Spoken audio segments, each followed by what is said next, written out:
اعوذ باللہ من الشیطان الرجیم بسم اللہ الرحمن الرحیم۔ تمام حمد و ثنا اس پروردگار عالم کے لیے ہے جو عالمین کا پالنے والا ہے۔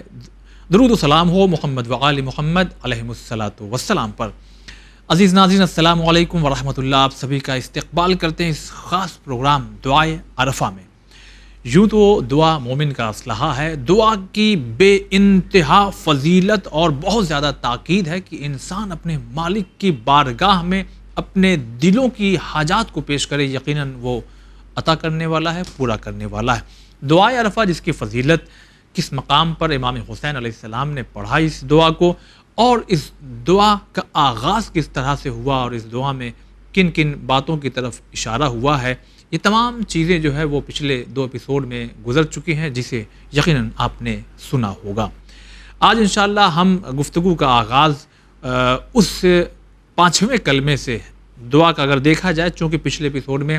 4 جو دعا کے آغاز یعنی شروع کے جو 4 کلمے تھے، جس کی تشریح آپ تک پہنچائی جا چکی ہے کہ جس کا چوتھا کلمہ یہاں پر یعنی جو گفتگو ایپیسوڈ تمام ہوا تھا وہ یہ تھا کہ وہ ایسا عطا کرنے والا ہے کہ جس کی عطا میں بخل نہیں ہے، کنجوسی نہیں ہے۔ ہم بھی عطا کرتے ہیں، ہم بھی دیتے ہیں، سوچتے ہیں، سمجھتے ہیں، کاٹتے ہیں، روکتے ہیں، پھر کہیں کچھ، لیکن اس خدا کی تعریف کس طرح سے ہوئی ہے آپ نے سنا تھا۔ آئیے اس کے بعد کے جو کلمے ہیں ان کی تشریح آپ کی خدمت میں پیش کریں گے یہ حجت الاسلام والمسلمین علی جناب مولانا یاور عباس صاحب قبلہ۔ آئیے ملاقات کرواتے ہیں۔ السلام علیکم ورحمۃ اللہ۔ علیکم السلام ورحمۃ اللہ وبرکاتہ۔ قبل اس کے کہ آپ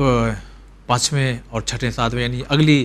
دعاؤں کے جو کلمات ہیں ان کی تشریح ہمارے ناظرین کی خدمت میں پیش کریں، ہمارے ناظرین کو یہ پوچھنا رہ گیا تھا کہ امام حسین نے جب اس دعا کا آغاز کیا انداز کیا تھا، تاکہ اس انداز میں ہم بھی اس دعا کو پڑھیں۔ اعوذ باللہ من الشیطان الرجیم، بسم اللہ الرحمن الرحیم، الحمد لأہلہ والصلاة علی اہلہا اما بعد۔ دعائے عرفہ امام حسین علیہ الصلاۃ والسلام ہماری مورد بحث ہے، اور اس دعائے عظیم پر ہم گفتگو کر رہے ہیں، اور اس دعا کے بارے میں کچھ باتیں جتنی ہم بیان کر سکتے تھے یا جتنے ہمارے دائرہ علم میں جو باتیں تھیں وہ ہم نے بیان کرنے کی کوشش کی، لیکن جو باتیں بھی ہم نے بیان کی ہیں وہ باتیں ابھی ساری ایسی نہیں ہے کہ بس یہی حرف آخر ہے اور اس سے زیادہ کچھ بیان نہیں کیا جا سکتا، چونکہ دعائے عرفہ امام حسین علیہ الصلاۃ والسلام معصوم کا کلام ہے اور امام وقت کا کلام ہے، اور خود امام کی وجہ سے اس کلام کی اتنی ویلو، عظمت اور اس کی اتنی بلندی ہے کہ اس کو فکر بشر اور ذہن انسانی بہرحال اس کی بلندیوں تک رسائی نہیں کر سکتا۔ یہی کہا گیا ہے معصوم کے کلام کے بارے میں، امام کے کلام، کہ کلام الامام امام الکلام، خود امام کا کلام بھی کلاموں کا امام ہوتا ہے۔ جی، تو اس سلسلے میں دعائے عرفہ امام حسین علیہ الصلاۃ والسلام کے بارے میں ہم نے کچھ بیان کیا ہے، اور اس بیان میں بہرحال اس اعتراف اور اس قبول کے ساتھ کہ اس میں اور بھی بہت سی باتیں بیان ہونی چاہیے اور بیان کی جا سکتی ہیں۔ جی، لہذا آج دعائے عرفہ کو شروع کرنے سے پہلے آپ کا یہ سوال کہ امام مظلوم اور امام حسین علیہ السلام نے کس انداز میں دعائے عرفہ کا آغاز کیا اور کیسے آپ نے مالک کی بارگاہ میں دعا پڑھی یا بیان فرمائی، وہ انداز کیا تھا؟ وہ انداز یہ تھا کہ آپ اگر دیکھیں کہ خود امام حسین کی ذات والا صفات وہ عظیم ذات ہے، کہ جو معصوم ذات ہے، جو علم الہی کے مرکز اور مظہر ہیں،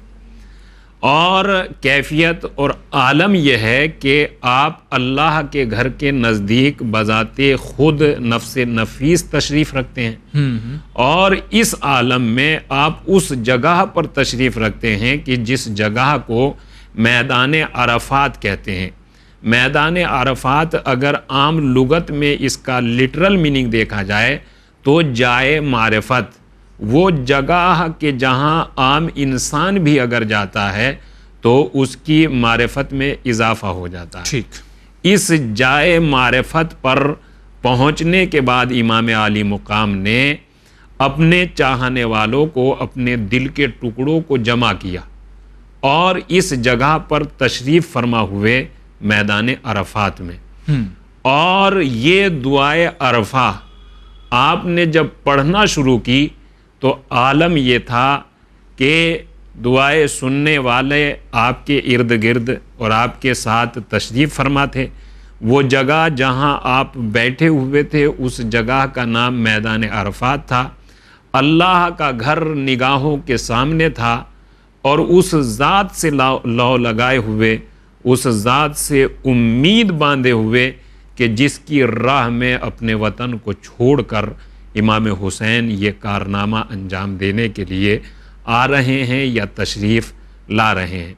اس انداز میں دیکھیں آپ اگر اندازہ لگائے کہ خود وجود مقدس ہے امام حسین، وہ جائے معرفت کے جہاں پر اگر ایک عام انسان بھی پہنچ جاتا ہے تو اس کی معرفت میں اضافہ ہو جاتا ہے۔ جی، وہ خانہ خدا کے جس کی ایک عظمت ہے، اور اس گھر کے نزدیک جو پروردگار عالم کا گھر ہے اور اسے بیت اللہ کے نام سے یاد کیا جاتا ہے، وہ خانہ خدا امام حسین کی آنکھوں کے سامنے ہے، اور اپنے ہاتھوں کو مالک کی بارگاہ میں اٹھائے ہوئے آپ اس طرح سے دعا پڑھ رہے ہیں کہ گویا کہ آپ کی آنکھوں میں آنسو ہیں اور آپ کی زبان پر خدا کی امید کے علاوہ کچھ اور نہیں۔ اس انداز میں آپ دعا پڑھ رہے ہیں، اور دعا پڑھتے پڑھتے جو دعا کے کچھ کلمات اور کچھ باتیں بیان کی جا چکی ہے، اس کے بعد آپ دعا پڑھتے ہیں، اور دعا پڑھتے پڑھتے آپ دعا کی آغاز، ابتدا یا دعا کی شروعات حمد الہی سے کرتے ہیں۔ یہ وہی لفظ ہے کہ جو پروردگار عالم نے قرآن مجید میں اور اپنے کلام کو بھی اسی لفظ سے شروع کیا ہے۔ چلیے، بہت شکریہ۔ تو اب ہم بڑھتے ہیں دعائے عرفہ کے اس کلمے کی جانب کہ جس کی تشریح ہونا باقی ہے۔ پچھلے ایپیسوڈ میں گفتگو چوتھے کلمے پہ جا کر کے تمام ہوئی کہ وہ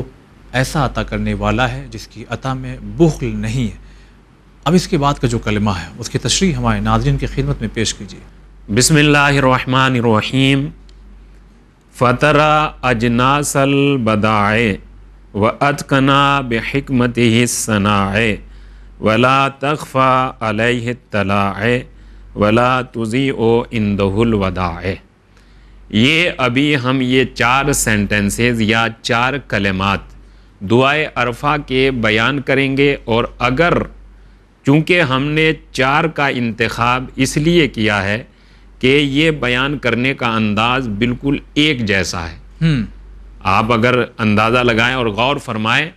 تو دعا کہ یہ چاروں کے چاروں جملے ایک انداز میں اور تقریباً ایک ہی لائن میں یا ایک ہی ردیف میں بیان کر دیے گئے ہیں، اور کس انداز میں بیان کیے ہیں کہ دیکھیے ان چاروں جملوں کو اگر ان کے معنی نہ جاننے کے بغیر بھی ان چاروں جملوں کو سنا جائے تو یہ چاروں جملے سننے میں ہی اچھے لگتے ہیں۔ صحیح۔ جہاں مولائے امام حسین علیہ السلام نے یہ ارشاد فرمایا بارگاہ خداوندی میں، اس طرح سے دعا کی، فطرہ اجناس البداع واتقنا بحکمتہ الصناع ولا تخفى علیہ الطلاع ولا تضیع عنده الوداع۔ بالکل ایک دم چاروں کے چاروں جملے سننے کے بعد انسان کو سننے میں ہی اچھا لگ رہا ہے، جس کا پہلا جملہ یہ ہے کہ وہ خدا وہ ہے کہ جس نے طرح طرح کی مخلوقات پیدا کی اور انہیں وجود عطا فرمایا، اور اس کا دوسرا جملہ یہ ہے وَأَتْقَنَا بِحِکْمَتِهِ الصَّنَاعِ، اور اس نے اپنی صنعت کو محکم اور مضبوط بنایا اپنی حکمت کے ذریعے سے۔ صنعت یعنی بنی ہوئی چیز کو، جو بھی کچھ پیدا کیا، ایک تو وہ محکم اور مضبوط پیدا کیا، اور اس بنی ہوئی چیز میں کمال اور اضافہ یہ ہو گیا کہ مضبوط اور محکم بنانے کے ساتھ ساتھ اسے اپنی حکمت کاملہ کے ذریعے سے ایسا پرفیکٹ بنایا کہ بنانے کے بعد وہی وہ رب ہے کہ جو اپنی بنائی ہوئی چیز پر یہ چیلنج اور یہ دعویٰ کر سکتا ہے کہ نظر اٹھا کر دیکھیے اگر میری بنائی ہوئی چیز میں کوئی تفاوت اور کوئی فطور نظر آ رہا ہے تو بتایا جائے. یعنی اپنی حکمت کاملہ سے جو بھی چیز پیدا کی وہ اتنی عظیم اور مضبوط پیدا کی، اور مضبوط اور عظیم پیدا کرنے کے ساتھ ساتھ اس کو بالکل پرفیکٹ اور بالکل حسین و جمیل بنا دیا. دیکھیں آپ اندازہ لگائیے کہ بنانے والی اور بھی بہت سے انسان اس دنیا میں پائے جاتے ہیں کہ وہ بہت سی چیزیں بنا دیتے ہیں، ایجاد کر دیتے ہیں، لیکن ان کے بنانے میں اور رب کریم کے بنانے میں فرق یہ ہے کہ وہ اگر کوئی بھی چیز بناتے ہیں تو اس بنانے والی چیز کے لیے پہلے تو وہ علم حاصل کرتے ہیں. علم حاصل کرنے کے بعد ایک بہت بڑا تجربہ اور ایکسپیرینس بھی حاصل کرتے ہیں، اور ان سب چیزوں کے حاصل کرنے کے بعد انہیں کوئی چیز بنانے کے لیے مثال، نمونہ یا آئیڈیل کی ضرورت پڑتی ہے. کوئی ان کے سامنے ایسی کوئی بات ہو کہ جسے دیکھ کر وہ اپنا کام شروع کرے. لیکن مولا امام حسین علیہ السلام نے یہاں یہ ارشاد فرمایا کہ اس کی بنائی ہوئی چیزوں کا پہلا کمال یہ ہے کہ وہ جو بھی بناتا ہے محکم اور مضبوط بناتا ہے، اور وہ جب بناتا ہے تو وہ اپنی بنائی ہوئی چیز کو اپنی حکمت کے ذریعے سے اس طرح ڈیزائن کرتا ہے کہ وہ بالکل ہر اعتبار سے ہر پہلو میں پرفیکٹ اور کامل ہوتی ہے. اس کی بنائی ہوئی چیز میں کوئی نقص دکھائی نہیں دیتا، چونکہ وہ خود صاحب کمال کل ہے اور وہ خیر مطلق ہے. لہذا جب خود اس کی ذات میں کوئی نقص نہیں ہے تو اس کی ذات کی بنا پر اور اس کی حکمت کی بنا پر جو بھی صنعت وجود میں آئے گی وہ ایسی کمال سے آراستہ ہوگی کہ دیکھنے والے اسے دیکھیں گے تو اس میں کوئی نقص عیب دکھائی نہیں دے گا. چلیے بہت شکریہ ادا کرتے ہیں. اور جیسا کہ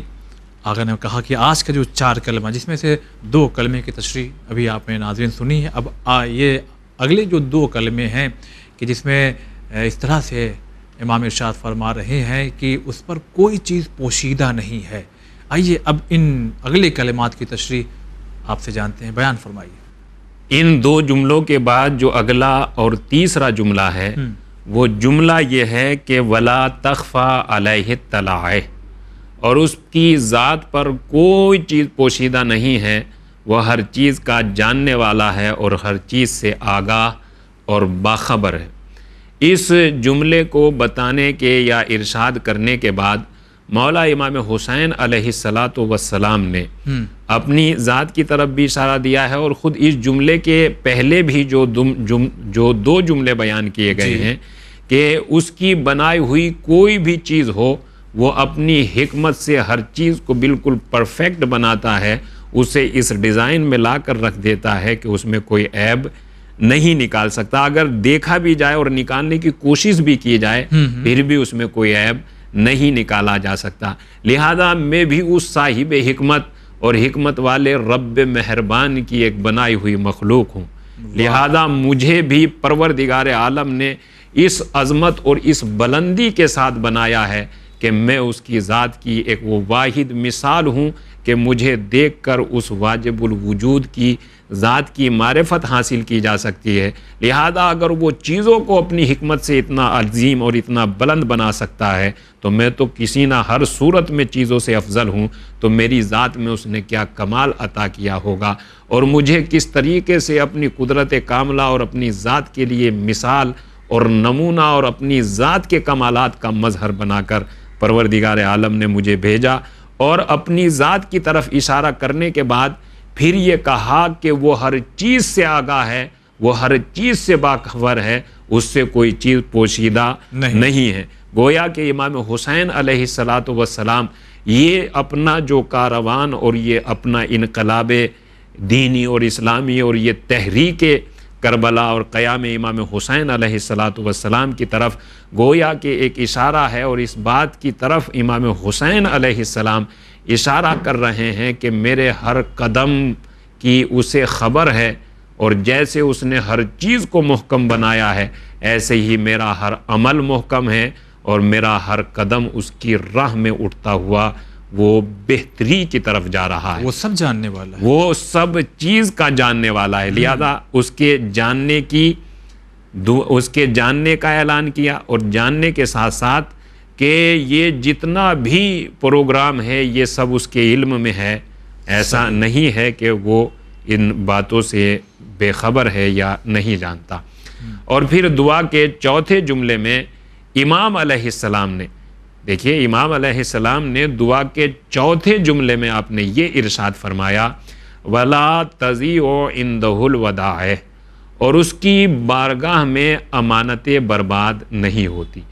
امانتیں ضائع نہیں ہوتی۔ لہذا ایک پہلا پیغام تو اس میں یہ ہے کہ انسان کے پاس جو بھی کچھ ہے وہ رب کریم کی امانت ہے، صحیح، اور اس رب کریم کی امانت کو بھی اگر باقیمت بنانا ہے تو اس کے باقیمت بنانے کا آسان طریقہ یہ ہے کہ اس کی دی ہوئی نعمتوں کو اسی کی بارگاہ کے حوالے کر دیا جائے۔ اور جب انسان اسی کی دی ہوئی نعمتیں اور اسی کی دی ہوئی امانتوں کو خود مالک کے بارگاہ میں واپس کر دے گا اور اسی کے حوالے کر دے گا کہ جس مالک کی صفت یہ بیان کی گئی ہے کہ اس کی بارگاہ میں نعمتیں ضائع نہیں ہوتی، نعمتیں برباد نہیں ہوتی، تو جس رب کریم نے اولاً ہمیں اتنی نعمتیں اور امانتیں دے دی ہوں، اس کی نعمت صحیح و سلامت اس کی بارگاہ میں اگر انسان واپس کر دے گا تو اسے کتنا دوبالا اور کتنا دو گنا کرنے کے بعد رب کریم اسی دی ہوئی نعمتوں کو انسان کے حوالے واپس کر دے گا۔ اور پھر امام حسین علیہ السلام نے جب یہ ارشاد فرمایا کہ وہ رب ہے کہ جو اس کی بارگاہ میں امانت رکھتا ہے تو اس کی امانت کی حفاظت بے انتہا طریقے سے کرتا ہے، اور اس کی امانت رب کریم ہی کی بارگاہ میں محفوظ ہے، اس کے علاوہ انسان کی امانت کی محفوظ کی وہ گارنٹی اور وہ سلامتی کی وہ امید نہیں ہے جو رب کریم کی بارگاہ میں انسان کی نعمت اور امانت کی، انسان کی امانت کی امید اور ضامن ہے۔ لہذا امام حسین علیہ السلام نے یہ جملہ ارشاد فرما کر یہ بھی کہہ دیا کہ میرے پاس جو کچھ ہے وہ اسی رب کریم کا عطا کیا ہوا ہے، اور آج پروردگار عالم نے مجھے یہ موقع فراہم کیا کہ میں نے جس امانت کو رب کریم کی بارگاہ سے حاصل کیا تھا، میں آج اس امانت کو اسی انداز میں رب کریم کی بارگاہ کی طرف نعمت کو اور امانت کو پلٹا رہا ہوں۔ یہ رب کریم کا میرے اوپر کرم ہے اور یہ حسن انتخاب ہے کہ اس کام کے لیے پروردگار عالم نے میرا انتخاب فرمایا ہے۔ یہ امام حسین علیہ السلام نے اس انداز میں ذات واجب الوجود اور رب کریم کی معرفت کرائی ہے کہ جو بھی کچھ بندے کے پاس ہے وہ اسی کا ہے، بس انسان کا کمال یہ ہے کہ جس امانت کو جس انداز میں لیا ہے اگر اسی انداز میں اس مالک کی بارگاہ کی طرف واپس کر دی جائے گی تو مالک اس امانت کو دوبالا کر دے گا اور دو گنا کر دے گا۔ انسان کی ساری کامیابی یہی ہے کہ انسان نعمت الہی کی حفاظت کرنے کے ساتھ ساتھ اس نعمت کو رب کریم کی بارگاہ میں واپس پلٹا دے۔ اور یہ جملہ پڑھانے کے بعد آپ نے اپنے اس کارنامے اور اپنی اس قربانی کی طرف اشارہ فرمایا کہ میری جان و مال جو بھی کچھ رب کریم نے مجھے عطا کیا تھا میں مالک کی بارگاہ میں پلٹانے کے لیے آمادہ ہوں، اور اس کام میں مجھے کسی بھی طرح کا دریغ اور کسی بھی طرح کی کوئی پریشانی نہیں۔ بہت خوب، بہت شکریہ ادا کرتے ہیں۔ اب کچھ وقت بچا ہوا، لہذا ہم چاہیں گے کہ اس کے بعد کے کچھ کلمات جس کا اشارہ آپ ہمارے ناظرین کی خدمت میں پیش کیجیے۔ ہم چاہتے ہیں کہ کچھ اشاروں میں بھی گفتگو کیجیے تاکہ بہت سے کلمات جو ہیں ہمارے ناظرین تک پہنچ جائیں۔ پروردگار عالم کے یہ صفات اور یہ کمالات بیان کیے، اور بیان کرنے کے بعد پھر مالک کی بارگاہ میں مخاطب ہوئے، اور مخاطب ہونے کے بعد آپ نے یہ ارشاد فرمایا جازی کل صانعین، ہر بنانے والے کو اس کی مکمل جزا عطا کرنے والا ہے۔ اچھا، وہ رائش و کل قانع، اور ہر قناعت کرنے والے کو حسن و نیکی عطا کرنے والا ہے۔ وہ راحم و کل زارع، اور اپنی بارگاہ میں آنے کے بعد تضرع و زاری گریہ کرنے والے پر رحم کرنے والا ہے۔ ان تین جملوں میں امام حسین علیہ السلام نے یہ جو پہلا جملہ بیان فرمایا تھا کہ وہی وہ بارگاہ ہے کہ جس کی بارگاہ میں امانتیں ضائع نہیں ہوتی، امانتیں برباد نہیں ہوتی، وہ امانتوں کی حفاظت کرتا ہے۔ اس کے بعد آپ نے اس آخری جملے میں یہ ارشاد فرمایا، راحم و کل زارے، وہ ہر تضرع و زاری اور ہر گڑ گڑانے والے پر رحم کرنے والا ہے، وہی وہ ہے جو ہر عمل کی مکمل جزا عطا کرتا ہے۔ اس کے بعد اگر ان تینوں جملوں کو آپ دیکھیں کہ ان تینوں جملوں کا خلاصہ یا سمری کیا ہوتی ہے، وہ یہی ہوتی ہے کہ وہاں اپنی امانت پہنچانے کے بعد کسی بھی طرح کی پریشانی اور خوف میں انسان کو مبتلا نہیں ہونا چاہیے۔ وہ تو وہ ہے کہ جو اپنی عطا کردہ نعمتوں سے اگر کوئی انسان کو دی ہوئی پروردگار عالم کی نعمتیں اور امانتیں، اگر ان دی ہوئی امانتوں سے بھی کوئی عمل خیر کرتا ہے تو اپنی ہی دی ہوئی نعمتوں کے عوض میں عمل خیر کی مکمل جزا انسان کو عطا کر دیتا ہے۔ لہذا وہ پروردگار عالم وہ ہے کہ اب اس کی یہ صفت بیان کی گئی ہے کہ اس کی بارگاہ میں رکھی ہوئی امانت کے بارے میں بالکل بھی انسان کو غور نہیں کرنا چاہیے، اور وہی وہ ہے کہ جس کی بارگاہ میں آنے کے بعد اگر انسان اپنی کمزوری کو قبول کر لے اور تضرع و زاری کے ساتھ انسان اس کی بارگاہ میں پہنچ جائے تو پھر بھی اس پر رحم کرنے کے لیے، مہربانی کرنے کے لیے تیار ہے۔ وہ ہر تضرع و زاری کرنے والے پر رحم کرنے والا ہے۔ لہذا اس دعا میں پروردگار عالم کے بہت سے صفات بیان کیے ہیں، اور اس دعا کو دعائے عرفہ یعنی اپنے آپ کی کمزوریوں کا اعتراف کرے اور اپنے مالک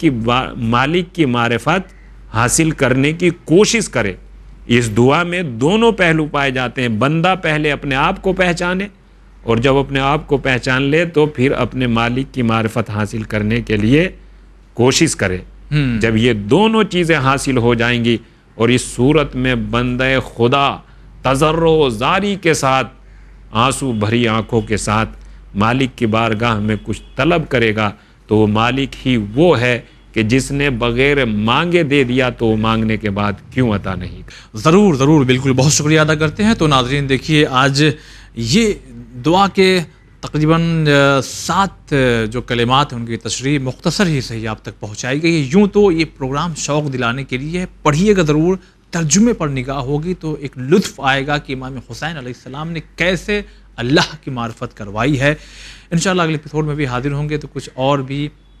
اس دعا کے کچھ کلمات کو لیں گے جن کی تشریح آپ تک پہنچائیں گے، اور اس کے بعد یہ پروگرام تمام ہو جائے گا۔ بس اس پروگرام کا مقصد یہ تھا کہ ہم آنے والے ان دنوں میں دعائے عرفہ پڑھیں تو ہم سمجھیں تو صحیح کہ امام حسین علیہ السلام نے کس طرح سے خانہ خدا کے قریب میں اس دعا کو پڑھا، اللہ کی معرفت کروائی ہے۔ ہمیں یقیناً اس کا مطالعہ کرنا چاہیے۔ ملیں گے اگلے ایپیسوڈ میں، فی الحال آج کے لیے بس اتنا ہی۔ والسلام علیکم ورحمۃ اللہ۔